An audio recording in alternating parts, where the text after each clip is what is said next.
Hey guys, welcome back. It's the AutoHound. Yes, I am back. And look over my shoulder, right over there. My wife bought that for me for Christmas. So we did the Bugatti Chiron. And I'm going to get up and I'm going to go over there and I'm going to do something really cool. So, what's neat is it lights up. How cool is that? So, yeah, it lights up. We got the light kit with it. She bought it for me for Christmas, I think last year. And I never got a chance to put it together. Sorry about that. I got it for Christmas, I think last year. I never got a chance to put it together. So I figured, why not just do it now? It makes more sense to do that. Just got to adjust my microphone here. It's not. There we go. So this week in AutoHound news. Today we went to, well, first of all, happy birthday to my brother Dennis. He just turned big 65. He's 10 years older than me. So good for him. So today, Dennis and I went to the Palmer Sport Park in Palmer, Mass. It was called Porsches on the Mountain. And Porsches on the Mountain is this racetrack out in Palmer, Mass. And you get to pay $20. You go on a bunch of parade laps, and you really don't go over 60 or 70 miles an hour.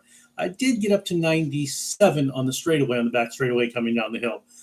It's a super technical track, and I enjoyed it tremendously. Again, all these events are fantastic, and they're put on by really good people.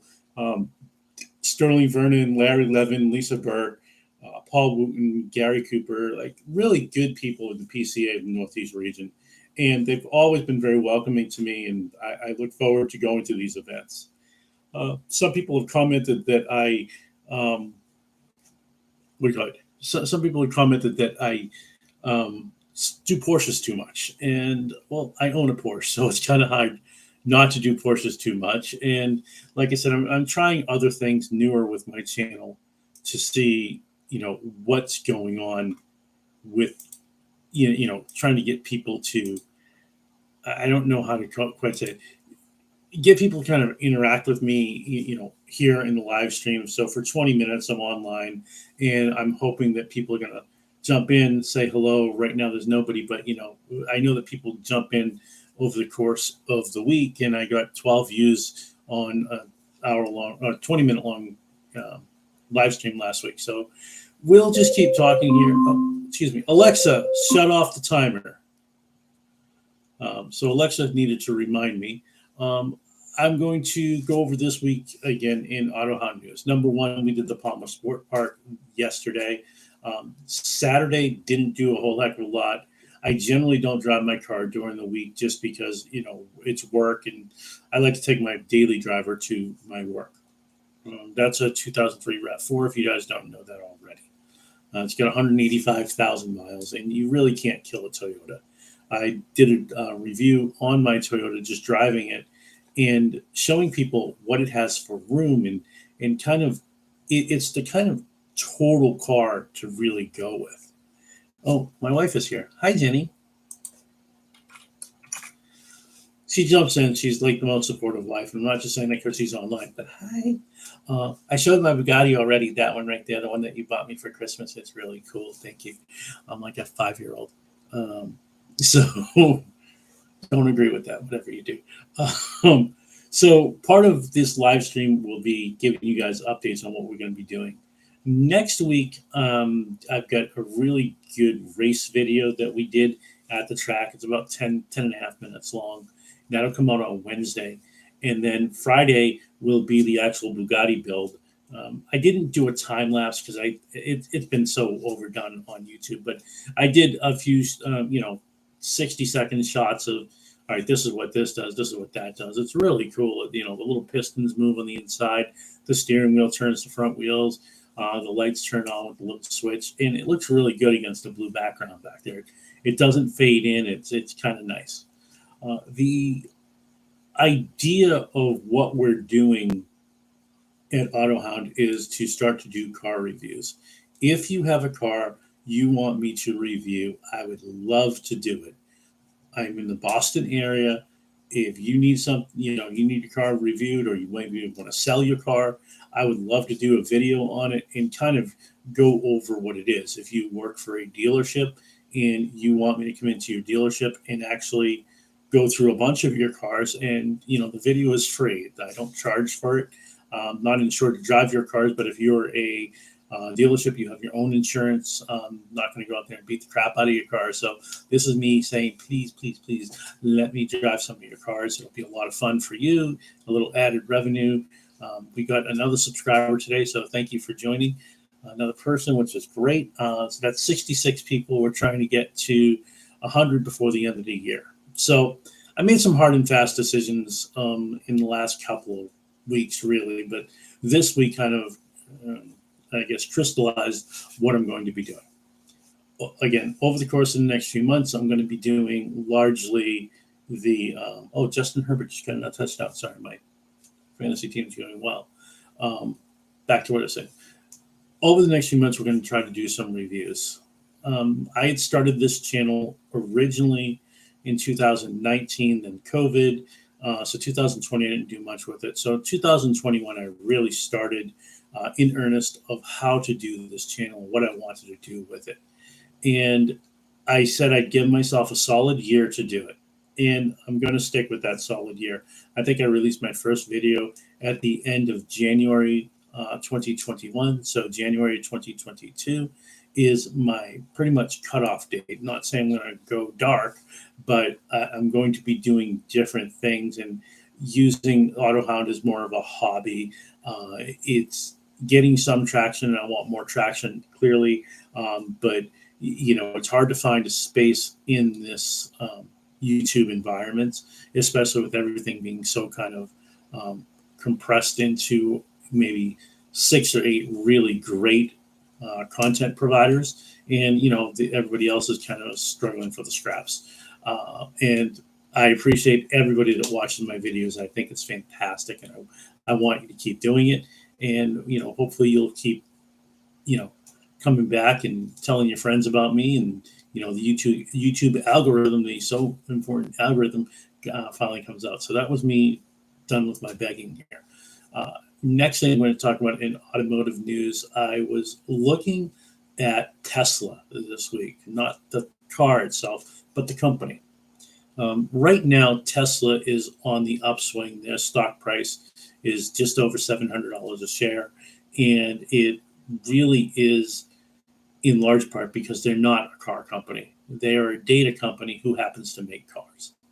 And if you non-solicited, I'm not a financial professional, but invest in Tesla. If you haven't invested in Tesla, I know $700 is a lot of money, but give it a try.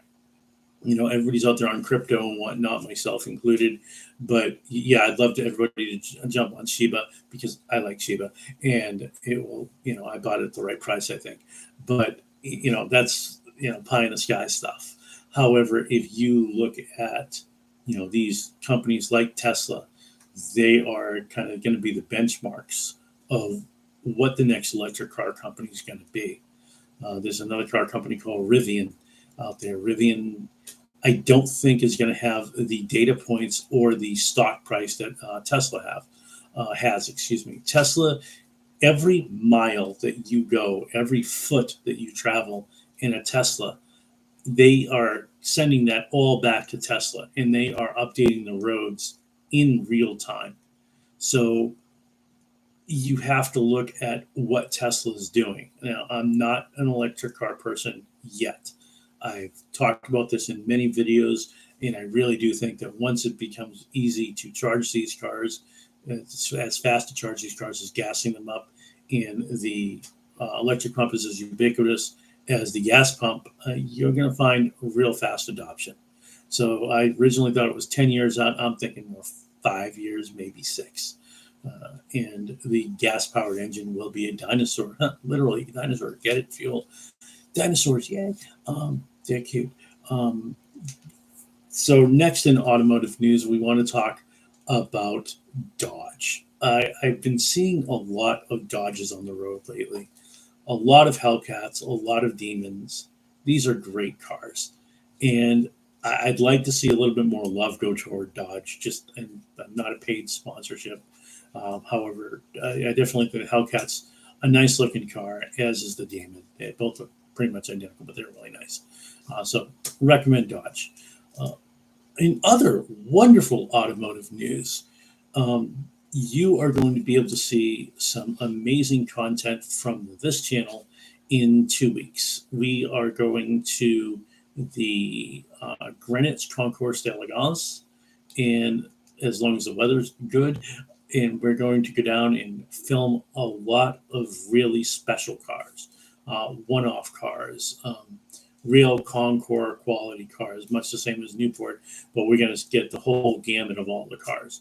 I pretty much solidified it down to Porsche because I was at the Porsche event, and then also the cars that were on Bellevue Ave and the cars that were in the International Tennis Museum. That being said, the Greenwich facility is going to be amazing.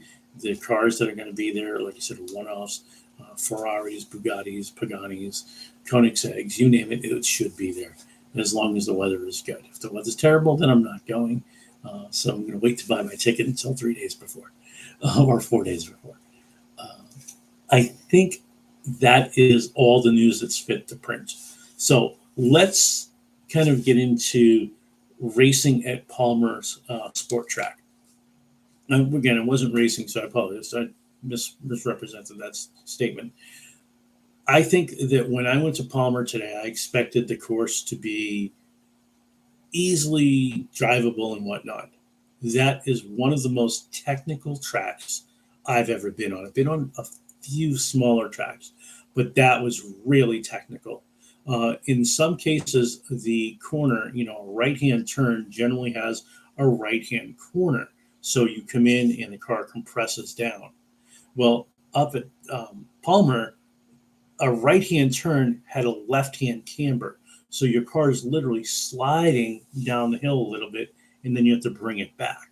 It was a very technical course. It's probably about 2.5 car lengths wide at the narrowest point on the back S's as you're coming through. And once you come over the entryway, which is underneath the tunnel, you come down this really big, long straightaway. And you get to about, realistically, I could get my car up to about 120 on that straightaway, but I didn't push it too hard because I wasn't wearing a helmet. And, again, they're parade laps. They're not, a racetrack lap day. Seeing some of the cars that were there, they were really cooking. Once we get our new tires on next year, we're going to do Michelin Pilot Sports. More automotive news. I'm sorry. So Michelin Pilot Sport 4s. Those are the cars. Those are the tires that I'm going to go with. I've kind of been vacillating between the Pilot Sport 4s, the Continentals, and even some Goodyear and Pirelli products. But the overarching Facebook poll was that I should definitely go for handled like it was on dry roads. So they handle both wet and dry very well. Apparently the dry is like really superlative, and the wet weather was just as good in my opinion. The cars drove amazingly. I was very impressed. That really is kind of where I'm at today. So I want to thank you all for watching. I want to say please like, comment, and subscribe.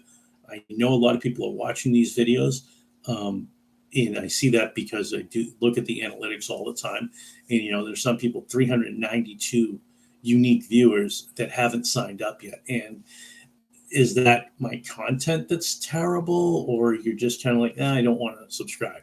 So if the content is terrible, please, I get it.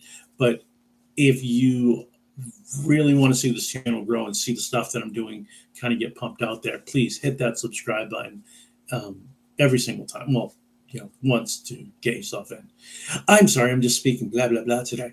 This I don't edit. I like to keep this as real as possible so you can hear everything about what I do. When I do my edits on my video, I try to keep everything clean. Speaking of clean, I wanted to talk about a young gentleman who I saw in a yellow Porsche Boxster. Unfortunately, I had some video of the Boxster going by, but there was no sound to it. So I didn't want to post it just because it just was a car with no sound, and it just didn't kind of fit what I was doing today. So I'll make sure to get out of the next event. Again, please like, comment, subscribe, and remember, it's about the drive. Thanks, and have a great day.